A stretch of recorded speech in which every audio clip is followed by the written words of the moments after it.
Now we're going to transition over to Medicare Part B. Medicare Part B services and supplies are not covered like Medicare Part A. Part B services is an insurance that individuals purchases and pays monthly premiums. Again, this is where the 80-20 rule comes in. Medicare will pay for 80% and the beneficiary pays for 20%.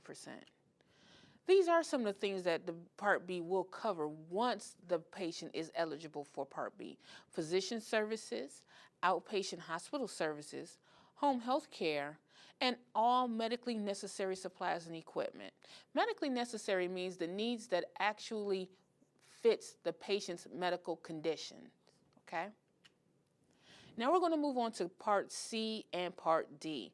Part C is what's called your cost. And this is your Medicare Plus Choice programs. These are your supplementals. It helps the beneficiary choose their health care providers. You have your HMOs, or your health maintenance organizations, and all or most care is provided by a network provider. And you must have a PCP, that's your gateway provider, that delegate referrals. You also have your point of service. This is a combination of HMO and PPO services.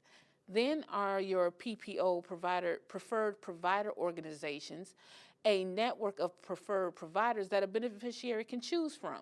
So you don't need a PCP when you're using a PPO type of organization, excuse me. And last but not least, your medical savings account. This is very beneficial for a patient because you can save money, you can pay on your prescriptions and what have you, and not use your out-of-pocket expenses. Part D is purely your drug coverage, and it was part of the Medicare Modernization Act of 2003. It became effective in 2006. This is a new prescription drug benefit for beneficiaries, and beneficiaries can choose from plans that offer these drug coverages or just choose a standalone pharmacy if they want to. So in coding for Medicare Part B services, you'll need a CPT book, a HCPCS, and an icd9. This is very different from your Medicare Part A services that you would code for. Your Medicare Part A services, you would need an icd9 CM Volume 1, 2, and 3, and that's all. Now we're going to transition into the Health Insurance Portability and Accountability Act, or better known as HIPAA. And that's HIPAA with HIP, 2 A's, not 2 P's. This was established in 1998 and is considered an administrative simplification. The largest changes with HIPAA included electronic transactions, privacy, security, and national identifier requirements, which is known as the NPIs. These are your providers' NPI numbers that they must have on all claims when they're submitting services done. We're going to discuss Federal Register. Your Federal Register is the official publication for all presidential documents, rules, regulations, proposed rules, and notices. It publishes changes in laws. Coding personnel must always keep current on these changes. October contains the hospital facility changes, and November and December contains all outpatient facility changes and physician fee schedules. If you want to know more about the Federal Register, it's very important and it's very informative. You can use this link to the website. Now we're going to discuss outpatient services. Your outpatient services are considered your resource-based relative value scales. It was implemented to decrease Medicare's expenditures and redistribute physicians' payments more equitably and quality health care at a reasonable rate.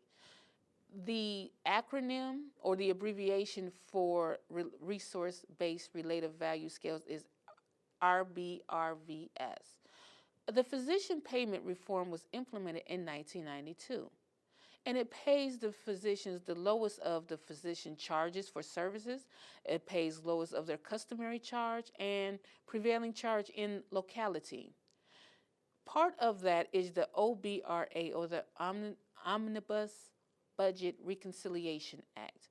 In 1990, it was required that before January 1st of the following year, fee schedules must have a determined amount for all physician services. That was implemented in 1992. Your national fee schedule replaced the RBRVS. It's termed Medicare Fee Schedule, or the MFS. Again, payment 80% of the MFS after patient's deductible. And this is used for patients and suppliers. All providers are paid on this amount of the Medicare fee schedule. Now we're going to discuss relative value units. This is very important for the provider. The national unit values are assigned to each CPT code, and it goes by the local adjustments that are made, also work and skill required, your overhead costs, and the malpractice costs. A little bit of background about the RVUs. A Harvard University group analyzed the services and then separate the services by parts and assign each part a relative value unit. The sum of the units established for each component of the services equals the total RVUs of a service. That's how the RVUs are offered or referred to as the fee schedule. This is the determinant amount of how much Medicare will pay a provider based on their skill sets and what's provided for their overhead and, again, the malpractice. Annually, CMS updates the RVU based on the national and local factors. The beneficiary protection behind this is that the physician payment was utilized for reform, the OBRA Act of 1989, and a maximum actual allowable charge. All of this was part of the beneficiary's protection, so that the services that's allocated would actually match the amount that's supposed to be payable based on the patient's medical necessity. We also have the geographic practice cost index and the conversion factor. Well, the GPCI, as is commonly known, is a scale of cost variances of charge location. And the charge location may be the entire state. And your conversion factor, or your CF, is a national dollar amount, and it's paid on Medicare's fee schedule basis. It converts the RVUs into actual dollars. And this is also updated yearly. Now we're going to discuss fraud and abuse. This is very important for a coder to understand the differences of fraud and abuse and how to help prevent it. The Medicare program established the fraud and abuse program. And the reason for this was because there was a lot of intentional deception to benefits. Earlier in the days, there were providers that would send claims through that were like $200, if you will, and those services weren't performed at that type of a rate. So they decided to do a payment cap on that. They decided to make providers more accountable. Well, some providers are bad in certain situations in this. So the intent of your fraud from a provider's standpoint would be the intentional deception to benefit. You don't want that as a coder. You have to be very careful of that. And in order to intentionally deceive the benefit, you would have to submit for services that were not provided, also altering medical records and falsifying medical necessity, upcoding, phantom billing, double billing for same services, kickbacks, and routine waivers of copayments. So, submitting for services not provided. So you submit a claim in and you didn't provide any services for that patient. Altering medical records means changing information to make it look as if you did do it. And that's a bad thing. Upcoding, basically, again, the word maximizing and upcoding is very important. They're linked together. Maximizing for a higher dollar amount, even though the patient's services were not warranted for that amount. Phantom billing, just putting in claims and didn't even receive services. The patient didn't. Double billing, you're going to continue to bill the patient, or not the patient, but Medicare for the same services over and over again.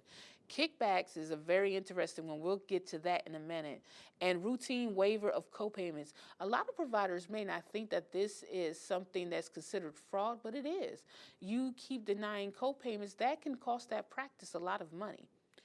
Now, beneficiaries are at risk, and the services that are charged and submitted without the need for patient signatures and the patient opportunity for fraud is at heavy risk.